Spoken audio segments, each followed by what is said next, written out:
Novas operações do ICE voltam a provocar polêmicas nos Estados Unidos. Em New York, imigrantes são detidos em New Rochelle. E na Flórida, um vídeo coloca em xeque a versão oficial do ICE sobre a prisão de um haitiano. No México, imigrantes voltam às estradas em busca de documentos, trabalho e uma nova oportunidade. E ainda, uma caçada internacional termina com a prisão em Honduras de um homem acusado de matar a namorada aqui na Pensilvânia. Na economia, um número histórico e preocupante. A dívida dos Estados Unidos ultrapassou pela primeira vez os 40 trilhões de dólares. O Walmart frustra o Wall Street e acende o alerta sobre o poder de compra do consumidor norte-americano. E o governo Trump promete sanções mais duras da história contra o Irã. E tem velocidade na capital. A IndyCar chega às ruas de Washington, D.C. para uma corrida histórica. O Agenda 47 começa agora.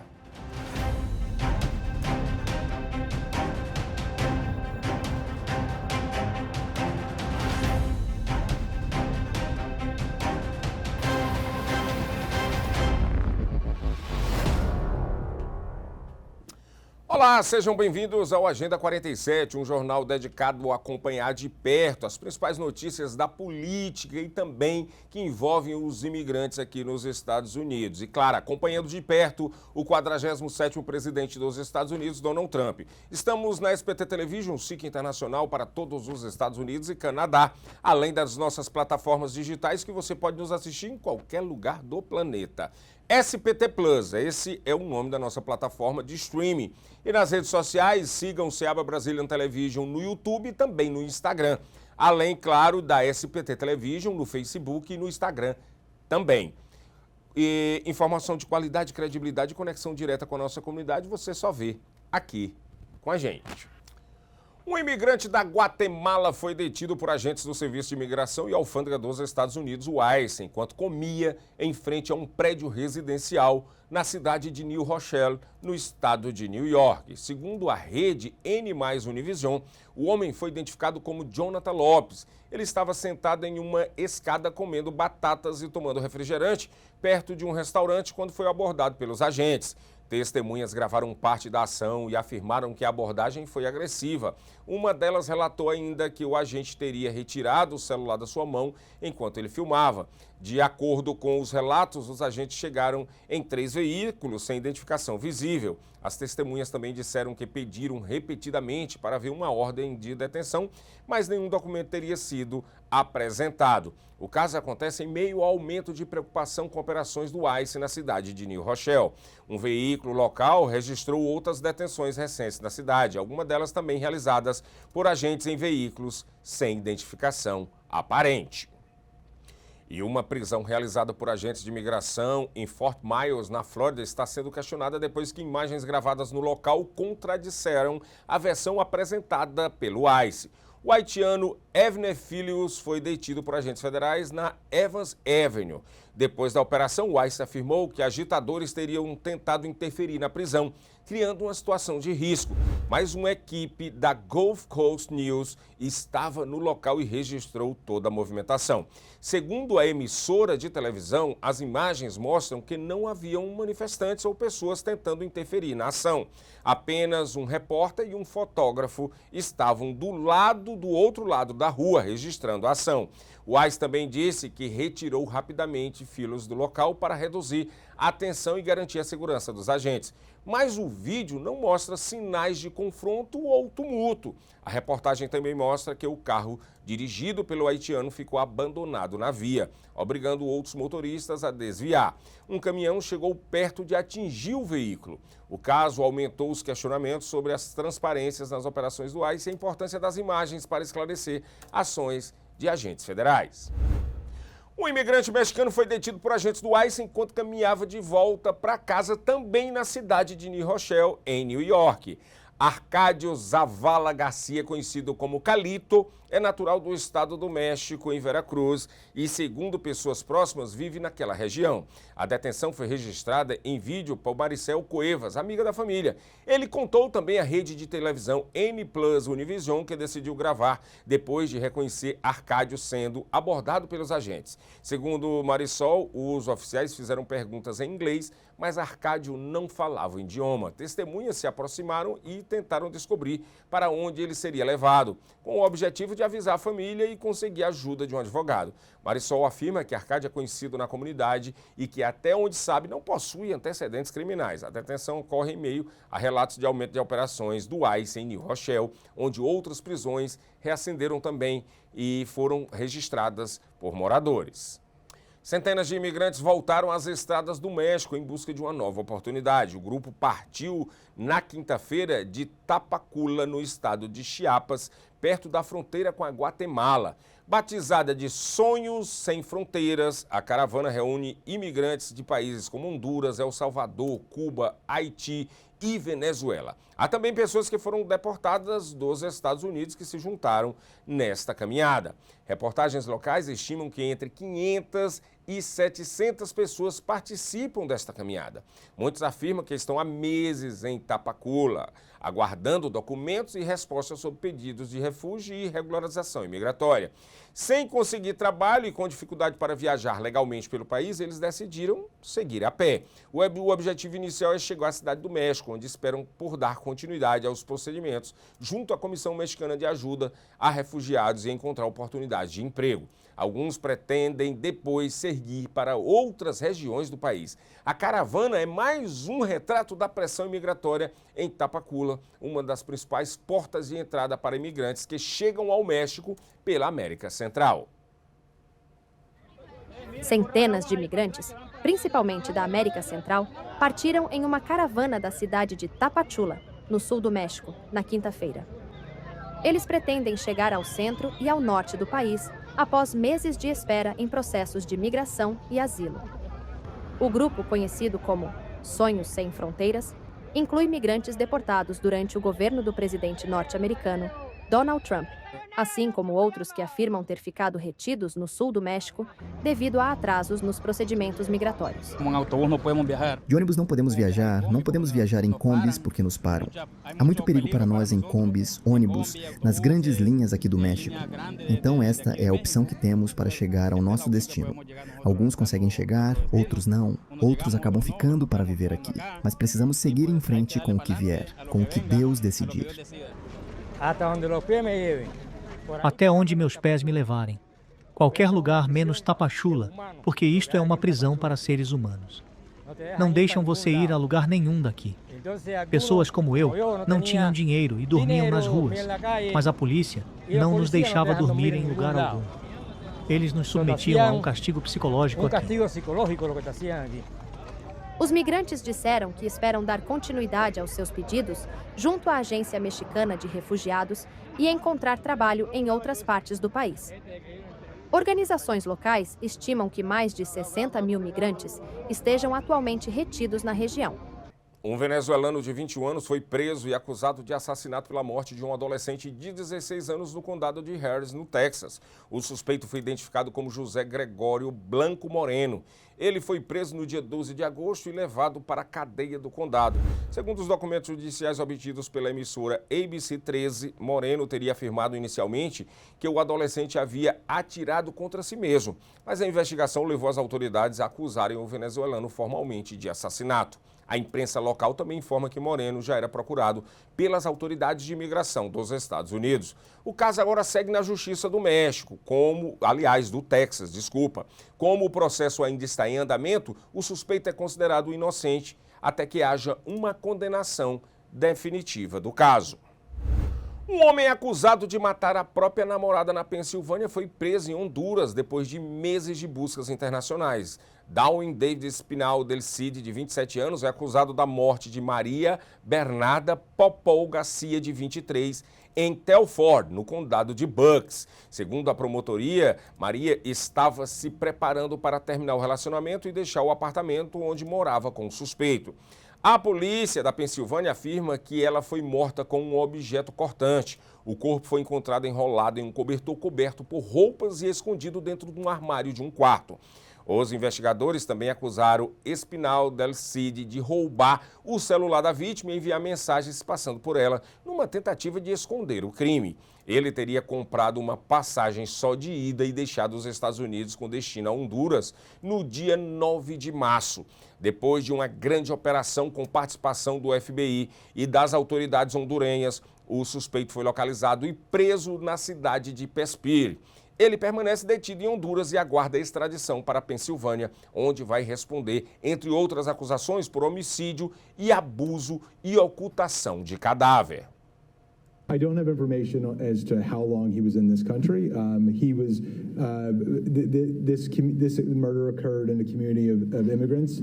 Some were documented, some at this time were not documented. That included this defendant as well as the victim. Did he live there in the community? Yes, this was a residence that up until that night, the two of them had shared. Yeah. You say it was a community of immigrants. Can you be more specific? So this community in Telford, folks of the community were Spanish-speaking. Some came from one country or another. In this case, the victim was originally from Guatemala. This defendant was from Honduras. Did he have a job here, do you know? Working for a restaurant, but not now. At the time of the offense, he was unemployed, as far as we know. A dívida dos Estados Unidos ultrapassou pela primeira vez na história a marca dos 40 trilhões de dólares. Dados do Departamento do Tesouro mostram que o total chegou a 40 trilhões e 47 bilhões de dólares. A dívida americana mais que dobrou em menos de uma década.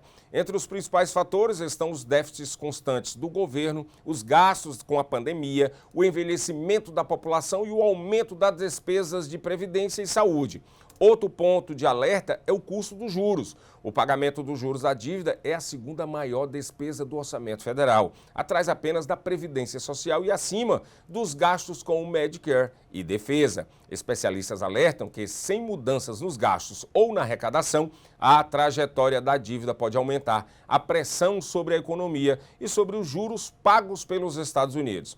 O debate agora em Washington é como controlar o déficit sem comprometer o crescimento econômico. E também isso teve um grande impacto no momento que foi cortado mais juros das pessoas e mais taxa das pessoas que pagavam mais, ou seja, as mais ricas. Vamos conferir. A dívida pública dos Estados Unidos ultrapassou pela primeira vez a marca de 40 trilhões de dólares, provocando alertas sobre uma crise fiscal iminente. Segundo informou o Departamento do Tesouro dos Estados Unidos na quarta-feira, a dívida pública total em circulação estava em 40,047 trilhões de dólares no dia anterior. Os custos com juros já se tornaram a segunda maior despesa do orçamento federal, atrás apenas da Previdência Social, e superam os gastos com as Forças Armadas.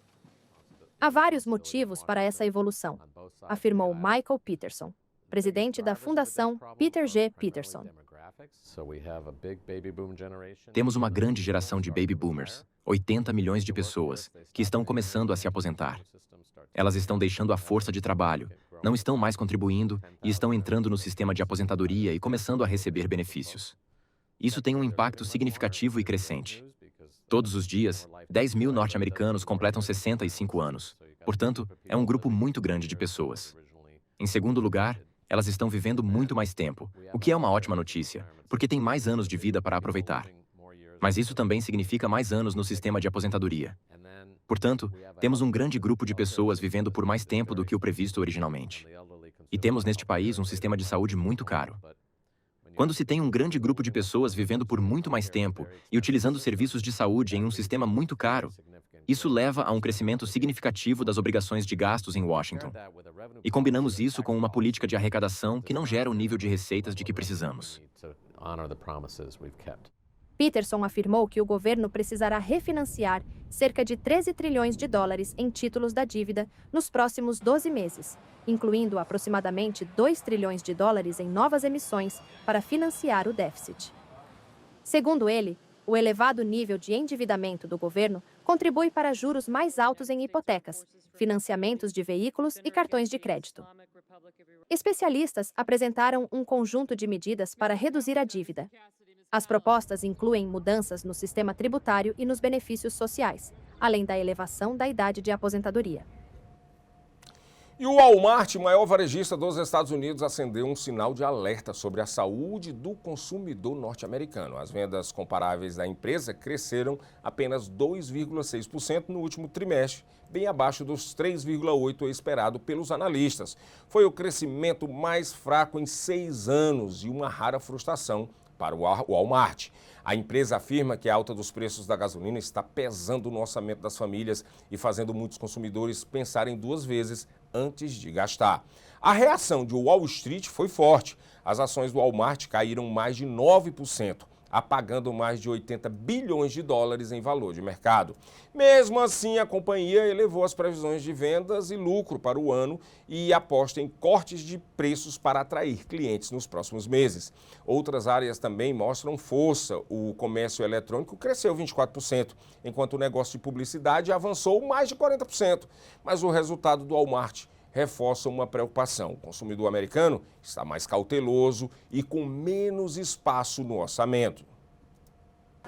Shares of Walmart fell as much as 10% Thursday after it reported quarterly sales growth below analysts' expectations, an unusual shortfall for the company. Reuters correspondent Nicholas Brown reports on the retailer. Walmart's sales grew only 2.6%, which is the slowest pace of growth in about 6 years for them. It's the first time that they've failed to meet analyst estimates for their sales in about 5 years. So it's exceedingly rare for Walmart to miss. The company said shoppers were likely being squeezed by high gasoline prices, raising concerns that pressure on U.S. consumers is growing. The retailer did raise its annual sales and profit forecasts and said aggressive price cuts would boost demand later this year, but investors were unconvinced. Walmart shares, though, have more than doubled since the start of 2024. Spurring debate about whether they are now overvalued. Some analysts and investors Reuters spoke to remain bullish on the stock. Bright spots in the quarter included the advertising business, whose sales jumped 43% year over year, while membership revenue grew 17%. Comerciantes iranianos já sentem no bolso os efeitos da guerra e temem uma nova disparada dos preços. Em Teherã, lojistas relatam queda nas vendas e dizem que alguns comerciantes já estão devolvendo os pontos alugados porque não conseguem mais manter os negócios. A situação pode piorar. O secretário de Tesouro dos Estados Unidos, Scott Bessent, prometeu o que chamou de sanções mais duras da história contra o Irã. O governo Trump também ameaça com consequências econômicas países e empresas que continuarem ajudando Teherã. No Irã, comerciantes alertam que o estoque ainda consegue atender parte da demanda, mas se as importações continuarem prejudicadas, produtos poderão ficar mais escassos e caros já nos próximos meses. A economia iraniana já enfrenta uma inflação elevada, desvalorização da moeda e problemas no comércio provocados pela guerra e pelas sanções. Teherã reagiu às novas ameaças e prometeu uma resposta devastadora caso a pressão americana aumente. It's getting increasingly worse, with businesses becoming significantly weaker, and the decline is becoming more evident. It has definitely worsened with these conditions. Now many of the neighbouring shopkeepers, those who rent, are handing back their shops because they actually cannot keep them running. For now, because there was a large volume of goods stored from before, it's sufficient for now and hasn't changed much that we could say it has had a huge impact. But in the near future, if it stays this way and no route is found for cargo to come in, definitely from the 7th month of the Iranian year onwards by October, the price of goods will rise significantly because most goods are imported.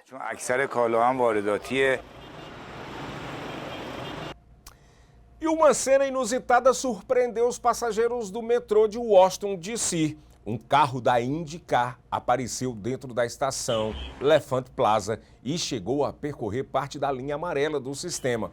Mas não se tratava de um novo meio de transporte.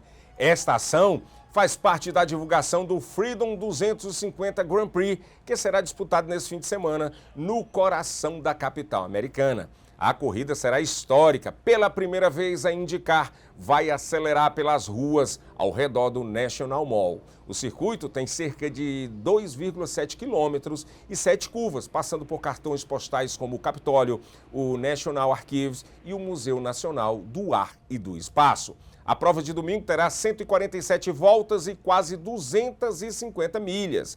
A expectativa das autoridades é de cerca de 140 mil pessoas por dia durante o evento.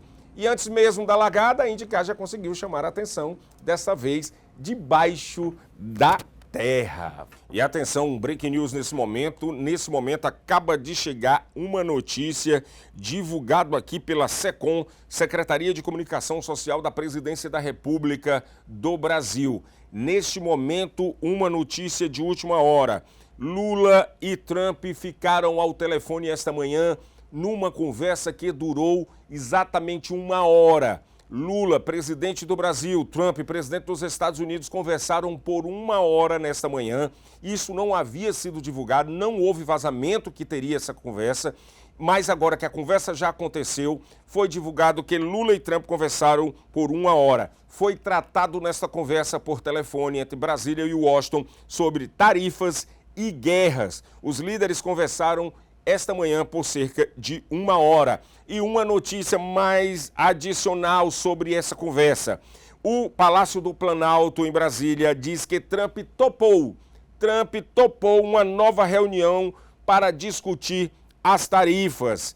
Trump topou se reunir com o presidente Lula presencialmente para discutir as tarifas e também as guerras, inclusive conflitos envolvendo a América do Sul e a América Latina. Então, notícia de última hora dada aqui no Agenda 47. A partir de 7 horas da noite, nós vamos trazer todos os desdobramentos desta notícia. Com certeza, agora está em todas as emissoras de televisão brasileira e nós vamos trazer os desdobramentos e mais detalhes sobre essa conversa do presidente dos Estados Unidos, Donald Trump, e o presidente do Brasil, Luiz Inácio Lula da Silva.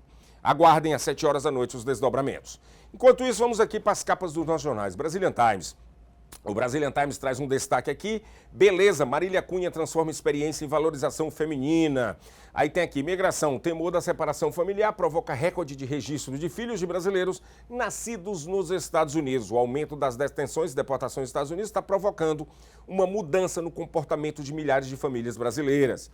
Marcha para Jesus vai reunir cristãos em Boston. Cristãos brasileiros vão fazer a Marcha para Jesus. Imigrantes nos Estados Unidos recebe Júnior de Paula, criador de Os Ruins de Serviço. Ah, é porque é o nome do projeto mesmo, né? Era para ser Os Ruins, ficou Os Ruins de Serviço. Então é isso. Olha só, o cantor Roberto Trevisan prepara a prestação especial para o Miss Brasil USA 2026 na Bahia de Nova York. Quero convidar o Trevisan para vir aqui um dia falar com a gente. Trevisan é um verdadeiro retrato do imigrante brasileiro aqui nos Estados Unidos, viu, Trevisan? Tá feito o convite, vem um dia aqui para fazer uma participação com a gente. Eleição brasileira terão 3 locais de votação em Massachusetts. Consulados buscam voluntários. Olha só, 3 locais em Massachusetts.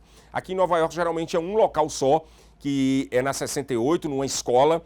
E depois a gente vai trazer mais informações onde os brasileiros vão poder votar no dia 4 de outubro, tá bom? Logo mais às 6 horas da noite estarei de volta aqui. Hoje é a minha última apresentação do Jornal das 6, porque a Beta já volta de férias na segunda-feira, mas estamos lá no Jornal das 6 ainda com vocês, agradecendo também a paciência dos portugueses por estar assistindo o Jornal das 6 comigo, Amadeu Maia. Obrigado, a audiência de vocês é incrível. E às 7 horas no Brasil News. Mais uma coisinha antes de encerrar. Sigam o nosso YouTube, Seaba Brazilian Television, e o nosso Instagram, Seaba Brazilian Television. Por quê? Porque lá a gente coloca também muito conteúdo. Ah, não, mas eu já tenho o SPT Plus. Beleza, graças a Deus, vamos lá, vai. Mas não tem ainda? Baixa a SPT Plus, você vai assistir lá uma porrada, um monte, como dizem os brasileiros, um monte de conteúdo em língua portuguesa e você vai gostar, tá bom? Aguardo vocês mais tarde.